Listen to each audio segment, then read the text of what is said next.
guys, Ty and Ashley here with Beauty and Beast Fitness Center. Today we're going to do a video over nutrition and the benefits of intermittent fasting.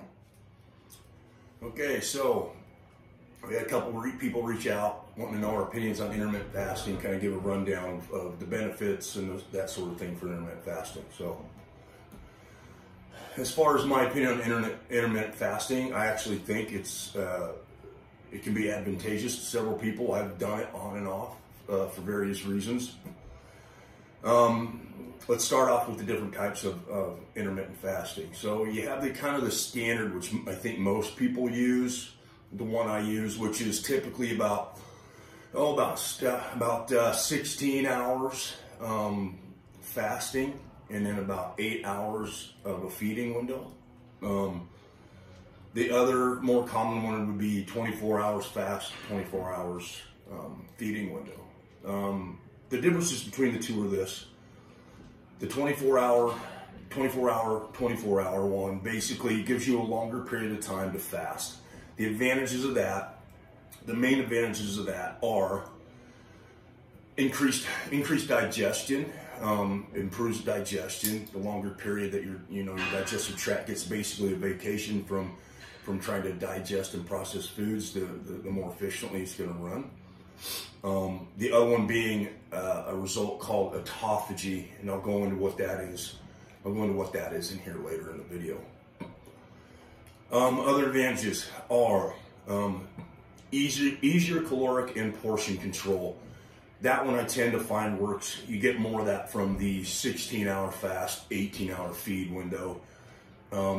It's pretty simple. After a few days of discipline, you basically, you eat your last meal, whatever time that is, skip breakfast, maybe skip your mid-morning snack, depending on how late you ate the night before.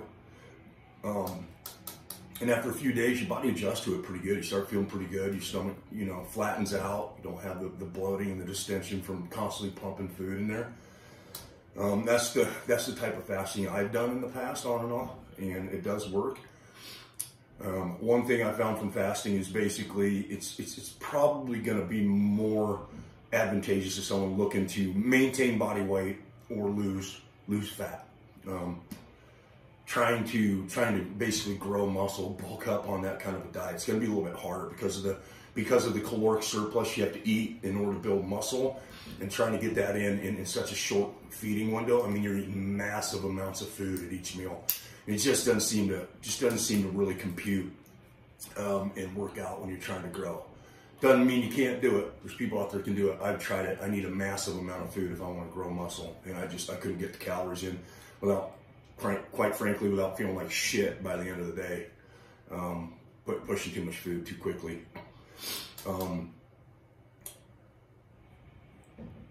Another benefit is going to be, easier caloric control. Basically what that means is when you only have 8 hours or so to eat in a day, I mean, the bottom line is it's really hard to get enough calories in. So people find it's really easy to get into a caloric deficit, which is why I feel like it's better for people looking to lose fat or even maintain their body weight. You just don't have a lot of time. You don't have a lot of time to eat, so you don't have a lot of time to put too much food in. Another advantage is you get basically more freedom in food choices. Because of that shorter feeding window, you got to get your calories in a shorter period of time. You can on occasion, I'm not saying every meal can be this way. I mean, let's be honest with ourselves. But on occasion, you can have a cheeseburger, cheeseburger and fry, as long as it fits within your caloric needs, which takes you back to our last video, people. It doesn't matter what we talk about from one week to the next. Calories in to calories out is what really makes a difference one way or another based on your goals.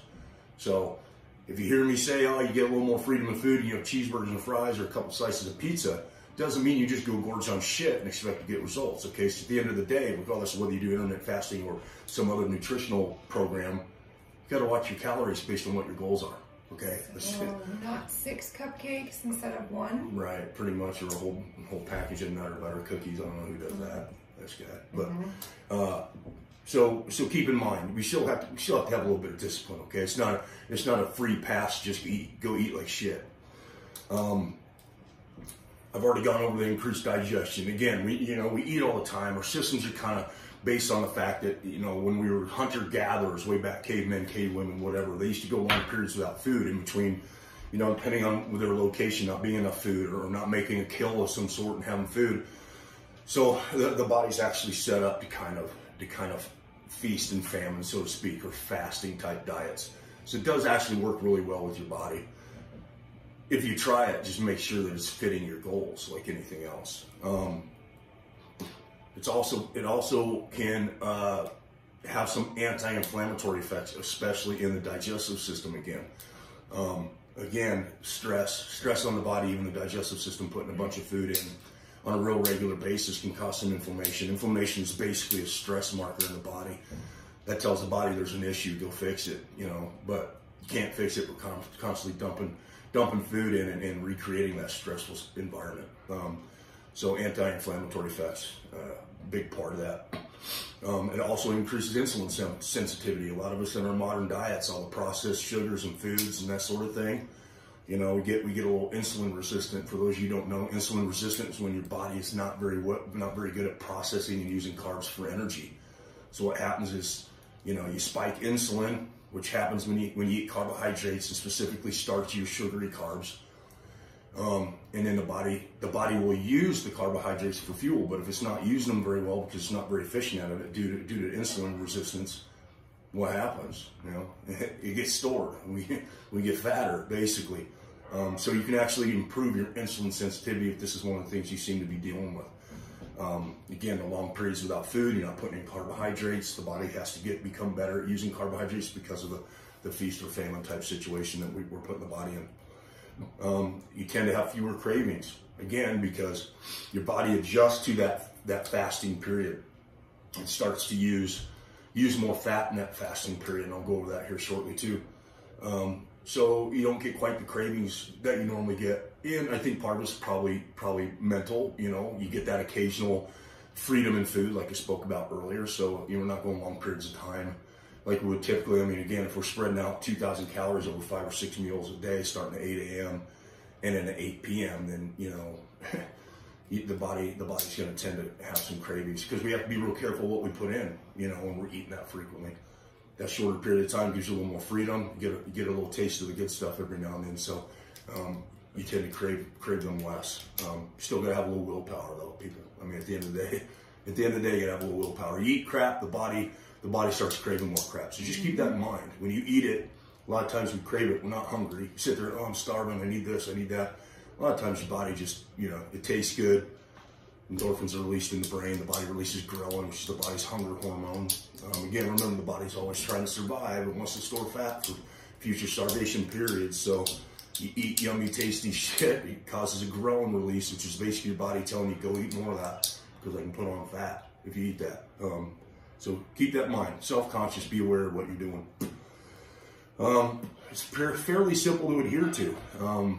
Again, after a few days, you will adjust to that longer fasted period. Get up, you know, have a coffee, whatever your morning ritual is. You just can't have any calories. Okay, if you like your foo coffees, okay, and you want cream and all this sweet, yummy garbage in it, you're not going to be able to do that if you're intermittent fasting. Because as soon as you take in calories, that fast is over. Okay, so that might be the hardest thing for people is their morning beverages to kind of get themselves going during the day. I think the food's the easier part. Yeah. If you're a sugary, creamy, foo coffee drinker. That's my weakness. I'm telling you right now, fasting's going to be tough. You're going to have to learn to like black coffee or drink green tea, water, you know, something like that. Even sugar-free drinks, some of them cause an insulin release. It's very mild, it's very small. Technically, the only one that doesn't, supposedly, to some research that's been done, is stevia. So you can sweeten your stuff with stevia. I'm not going to tell you if you use sucralose that your fast is over, because the evidence in science says that it is in some cases, and not. So I wouldn't sweat it too much. Just think no calories. Okay. Now that brings me to the kind of the I don't know if I want to say it is a little complicated, but the sciencey the sciencey crap, the health benefits beyond the weight loss and the portion control and the feeling good and the changes on the outside that we try to make through things like intermittent fasting. One of the main reasons a lot of people do it for health purposes is the purpose of autophagy, it's called. Basically, what is autophagy? Autophagy is the body's process of eliminating damaged cells and producing and regenerating new cells, okay? Everything in our body except for fat's a living cell, okay? And they die like everything else through stress and whatever. So the body needs to rid those dead cells and have the ability to generate new ones. The body tends to do that. You gotta be kidding me. Hang on, guys.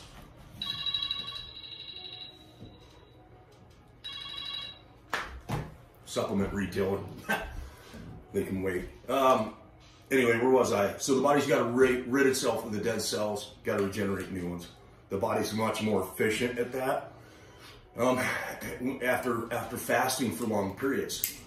That also brings me to the biggest difference between the two types of fast, the 24-hour or longer fast. Some people go up to 48 hours. How they do it, I don't know, but some people do that.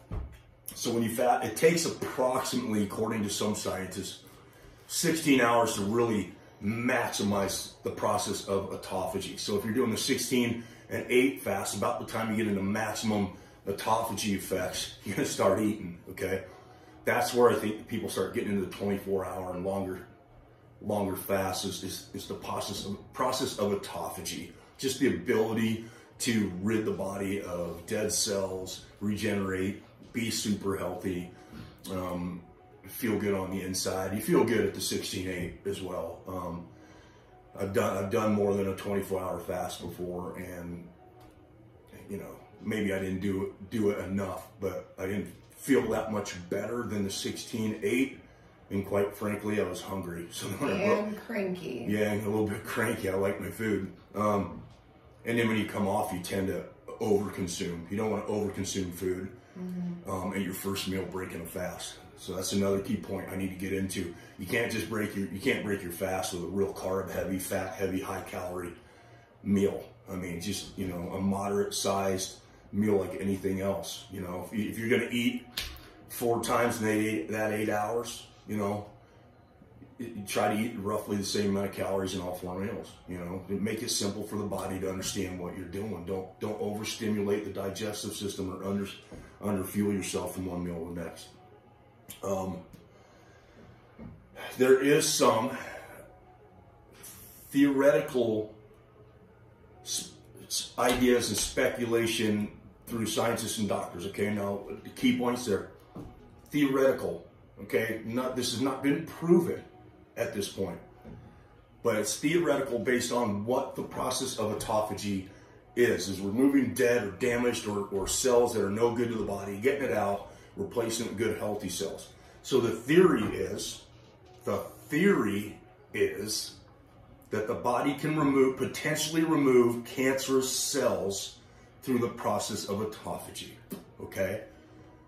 So it's much like ketogenic diets, which I should point out, the ketogenic diets tend to also potentially create an environment of autophagy, okay? I don't understand why ketogenic works when the science over here is saying that you need to fast for 16 or more hours. Maybe it's the absence of carbs, maybe it's the low proteins.